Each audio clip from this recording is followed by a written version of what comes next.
Well, Gracelin Baskaran is Director of the Critical Mineral Security Program at the Center for Strategic and International Studies, and she joins us on the show this morning. Gracelin, great to have you. So what do we know about this Reconstruction Investment Fund? I know a mining economist is one of the many hats that you wear, but to a layperson, how would you describe how this deal is going to work? Yeah, so there's a lot of unknowns still about this fund. The very basic level of the fund that we know is that essentially it would be able to be used to invest in future projects in Ukraine. There's a lot of investment that needs to be made to rebuild Ukraine's economy. So, for example, energy infrastructure, transportation infrastructure. President Putin bombed out quite a bit of Ukraine's energy infrastructure. These infrastructure barriers require investment, but they are also barriers to mining. Ultimately, when I build a mine, I just don't mine. I need a lot of energy. I need to get it to the port, et cetera. So again, we have a lot of unknowns with the deal, but deals like this can be very productive if they are used to rebuild long-term infrastructure.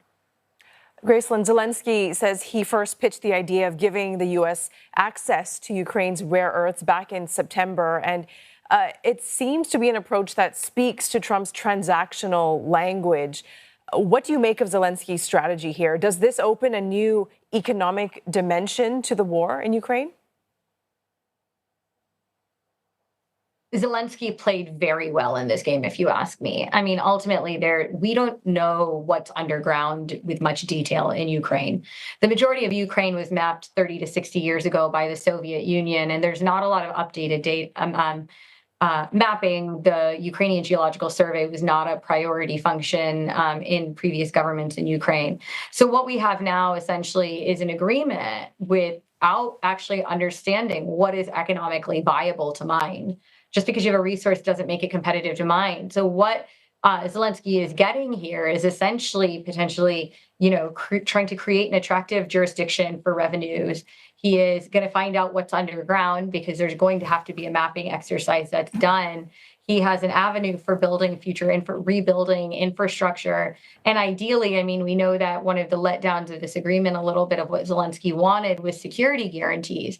And for the kind of agreement doesn't include a security guarantee. But ultimately, the hope is that, if private investment is coming in, that it will usher in security and cooperation. So Zelensky knew exactly what he was doing in terms of transaction, and I think he's won quite big out of this. Gracelin, I want to ask you about the many reports that suggest Washington has dropped that demand for access to $500 billion in revenue from these minerals. So based on what we know, does this suggest that, the deposits in Ukraine are so rich that they're going to be in excess of $500 billion? No. So I think there's two separate issues at hand here. Yes, there is an understanding that the $500 billion has been dropped. The $500 billion came under fierce opposition from Ukraine because, President Trump said, well, we've spent $500 billion on military aid. And President Zelensky said, no, you didn't. And our understanding is that there's been about $130 billion that have been spent on military aid. So that figure was not backed by evidence. That's one issue.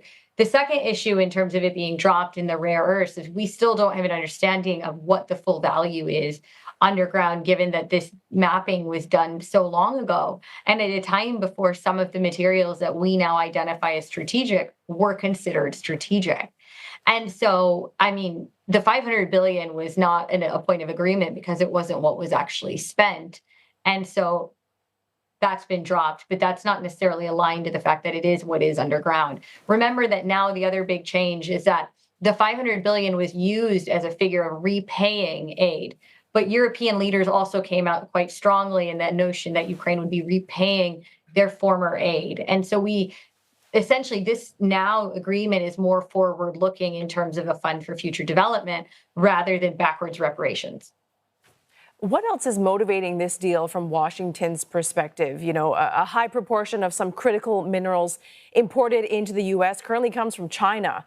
How far is this deal going to go in terms of helping Washington reduce its dependency on Beijing?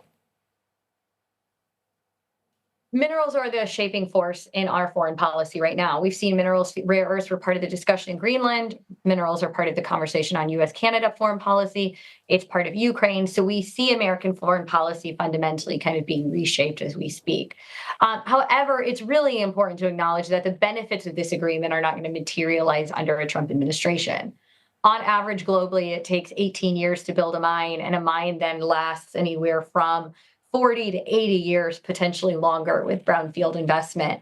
But, we're at a point where we don't have a full understanding underground from the time that is then identified to the point of production is an average of 18 years. This is a long-term bet that, is being made here. This is not a short-term nature that, by the end of Trump's term, we're going to see minerals coming this way.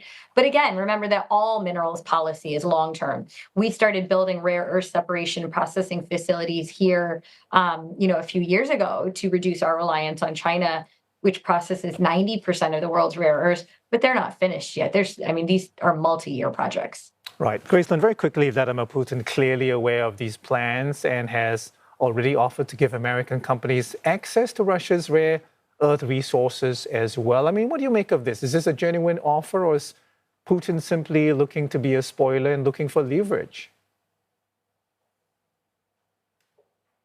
Putin is in a very interesting position internationally right now. Putin in Russia have become global pariahs, not just from the US, but more broadly.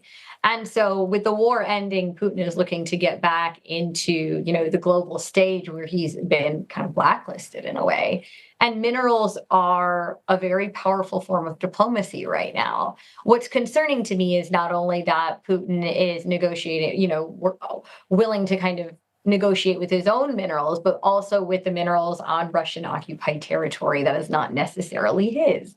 And so that is the other thing is, he's saying, okay, look, it's working to, for other countries in terms of building cooperation on the international stage. Maybe it can do it for me as well. So, it'll be interesting to see kind of in coming weeks how it unfolds, if any sort of concessions will be made on that front.